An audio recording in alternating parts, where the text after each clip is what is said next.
Storytelling é uma ferramenta muito boa e muito usada hoje em dia. Ela não é nova quanto todo mundo acha por conta do nome em inglês. Storytelling, em suma, é contar história.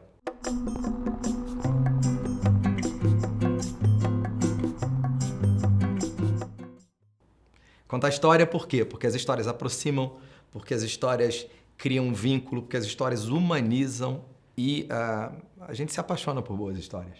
O ser humano sempre gostou de boas histórias. Olha o nosso passado, nossos avós, nossos pais, sempre tem uma história embutida. Um bom professor contava sempre boas histórias. Dizem que na época das cavernas a gente ficava em volta da fogueira e que as pessoas ficavam contando história. Inclusive era uma forma de proteção. Se algum animal grande viesse atacar, você estava protegendo as costas do outro. Ganhou uma proporção absurda nos últimos anos porque tudo que a gente consome tem storytelling.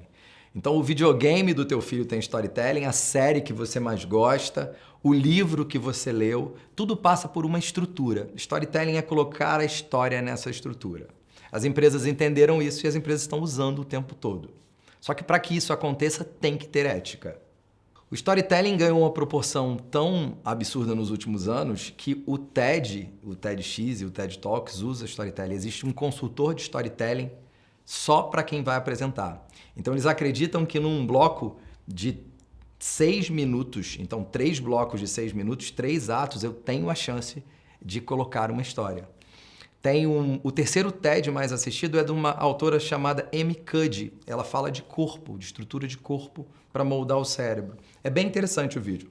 E eu estava vendo o vídeo e falei, nossa, como é que não tem storytelling nesse vídeo? Ela era detentora do conhecimento e aí no minuto 16, se não me engano, ela começa a contar uma história. Que é uma história dela, é muito emocionante, mas ela coloca numa estrutura de storytelling e a plateia aplaude de pé. Ela já teria o aplauso, mas com o storytelling eu não tenho dúvida que o aplauso foi de pé. Esse é o poder e a força do storytelling. As empresas entenderam isso, as empresas estão usando tanto numa comunicação interna, quanto num processo de venda, quanto para falar com o cliente, desde que seja verdadeiro. Há pouco tempo aconteceu um processo, na mídia inclusive, de uma empresa de sorvetes e uma outra empresa de sucos que criou uma estrutura de storytelling, divulgou na mídia e a história não era verdadeira. A publicidade, ela sempre abusou do storytelling. Por quê? Porque histórias passam emoção. Então, num passado não muito distante, a gente usava argumentos racionais como não deforma, não tem cheiro e não soltam as tiras. Ou compre essa câmera aqui que ela filma em grande angular. Isso não cria vínculo. Para que eu tenha emoção, o ideal é que eu conte alguma coisa. Ou é a consequência de alguma coisa.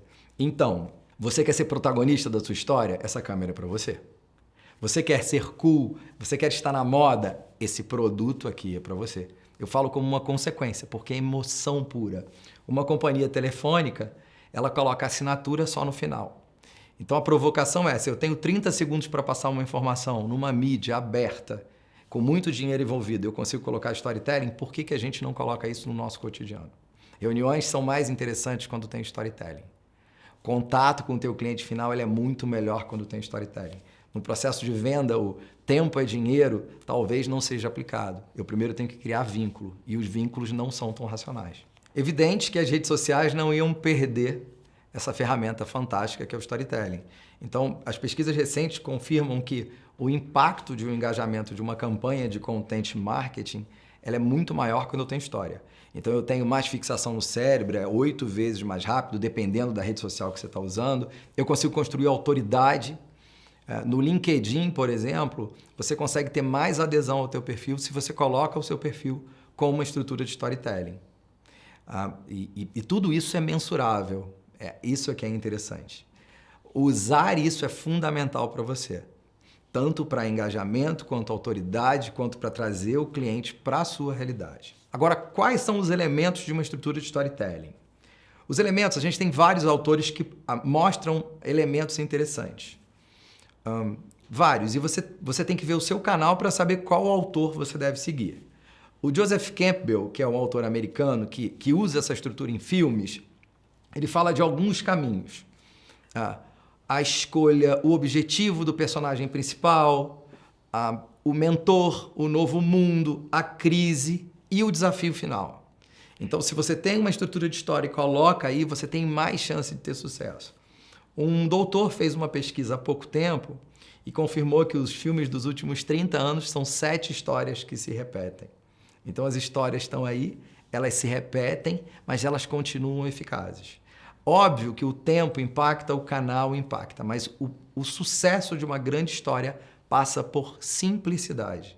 Esse é o foco. Se eu tenho simplicidade, se eu tenho uma estrutura narrativa que tem início, meio e fim, se eu tenho um vínculo com o meu tema, com o meu produto, com a minha marca, certamente eu vou ter um impacto interessante. Para concluir, eu vou contar uma história que fala de resiliência. A lagosta vive numa concha. A lagosta é um animal mole que vive numa concha rígida. A lagosta, ela cresce, ela vai crescendo com o tempo e a concha vai se transformando em um local insuficiente para ela viver. E aí, isso vai gerando um desconforto na lagosta. Um desconforto absurdo a ponto dela se esconder atrás das rochas para ela não ser atacada por outros predadores. Quando ela chega no desconforto máximo, ela pega e ignora essa concha e faz uma nova concha para que ela possa se esconder e sobreviver. Obviamente que ela vai crescendo, então a concha, o novo lar dela, vai se perdendo. Então ela vai fazendo esse processo várias vezes, sempre com dor e desconforto.